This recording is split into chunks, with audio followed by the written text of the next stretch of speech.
G'day, I'm Mark from Self-Sufficient Me, and in this video I'm going to give you our 5 top reasons why you should go on a chartered fishing boat trip at least once. Let's get out there.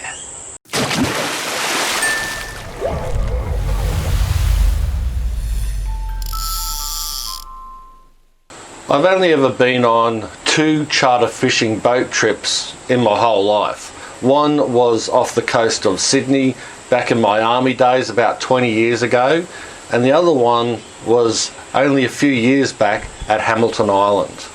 This was just on 2 years ago with Captain Russell. He has 2 boats, and we chartered the smaller one for half a day fishing in the beautiful Whitsundays.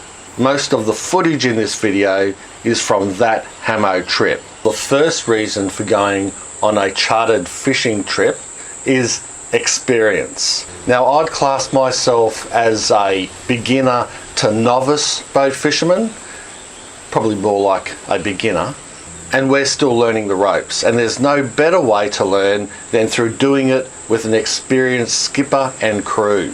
James and I took particular note, just like a seagull watches you eat chips, of everything the captain and crew did. Interesting things like the rigs, the bait, the way the skipper ran the boat and positioned it for the drop, how the crew handled the fish, including the sharks, and a ton of other tips too many to mention. You can get a bit of a clue as to what grounds might be good for fishing, or maybe if the fish are on the bite or not. Having said that, there's no guarantee that the fish will be there when you go back out, because that's the nature of fishing. But learning about the ground and the structure of the area can help give you tips and hints on where the pros go and how they find the fish. You only learn the basics on your boating course, so getting out there and having an opportunity to learn from that experience from the pros can be extremely valuable, tapping into their experience to gain experience for yourself, if you know what I mean. Number 2 is fun. When we first booked our Hamo holiday, we didn't initially book any chartered fishing.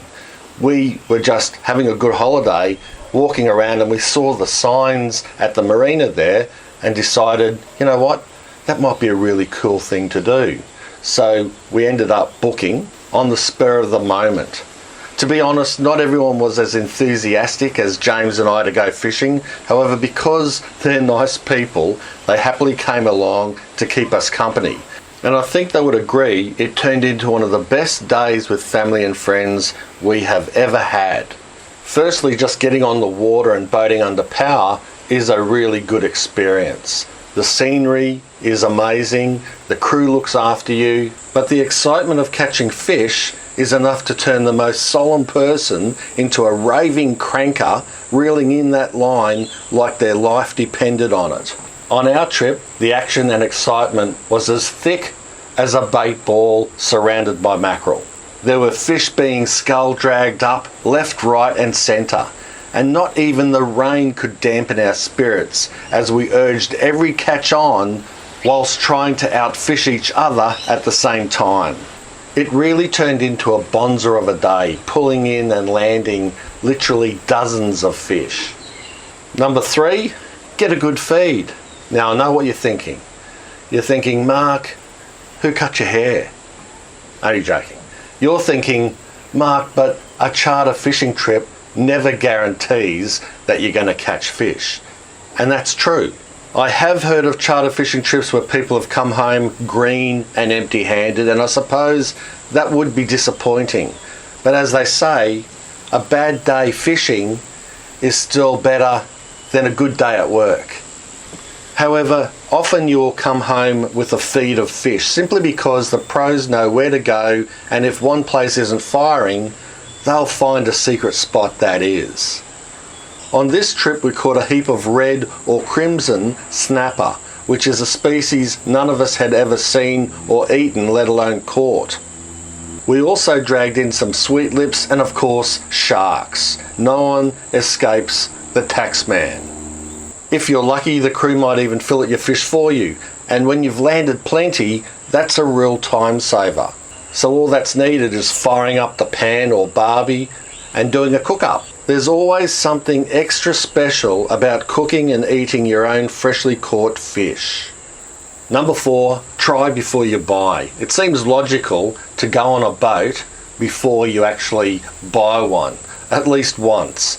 And going on a charter fishing trip is sometimes easier and less awkward than trying to convince that mate of yours who has never invited you out on his boat.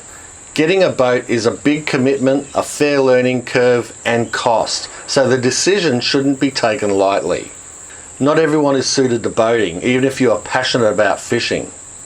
For example, I get seasick, and I never knew that until I went out on a boat. And boy, did I find out the hard way a few times. Even if you don't get sick, you might find the action of being on a boat, the restrictiveness, the extra responsibility, or the inherent dangers of floating out in the sea something that isn't for you. So going out on a charter fishing trip is something that can help big time and maybe save you a heck of a lot of money. Or it can do the opposite and cement the reasons for why you do want to buy a boat and make the decision even easier. Number 5, go out in a bigger vessel. Whether it's affordability or towability, most of us can't afford a substantially sized vessel. Obviously, a larger fishing vessel can take more people, go further, and go out in worse conditions than a small dinghy or average sized trailer boat. Thankfully, charter fishing tours gives us an opportunity to comfortably have that deep sea fishing experience for a small fee or reasonable fee without the cost of a kidney. Although some might say that some fishing tours are pretty expensive. I don't agree. For our trip at Hamo, the fees worked out to be a tad over a few hundred per person for half a day, and that was at peak holiday season. If you count the take-home fish caught and take the cost of the fresh reef fish away from the fee, the price for such a top day gets even more reasonable. I guess overall what I'm trying to say is that going on a chartered fishing trip really is a good thing to do. Even if you've got the smallest inkling of enjoying fishing. Like I said, our friends, some of them didn't really care for fishing much at all, and they found themselves wetting a line instead of just wetting their whistle the whole trip. They were drawn to it and they were just sort of encapsulated in the fun, as we all were. It was a great day, even though it was hammering down with rain. Anyway, I hope you enjoyed the video. I want to give a shout out again to Captain Russell and Marlene, his missus. They run the top-notch fishing trips. This is their shirt he gave me. I did get the t-shirt for free because he's a nice bloke. If you end up going up to Hamo and hiring or using their services, please say g'day from me. And yeah, one day I'm going to go back up there and I will definitely be going out with them again. This wasn't sponsored or anything, just to be clear.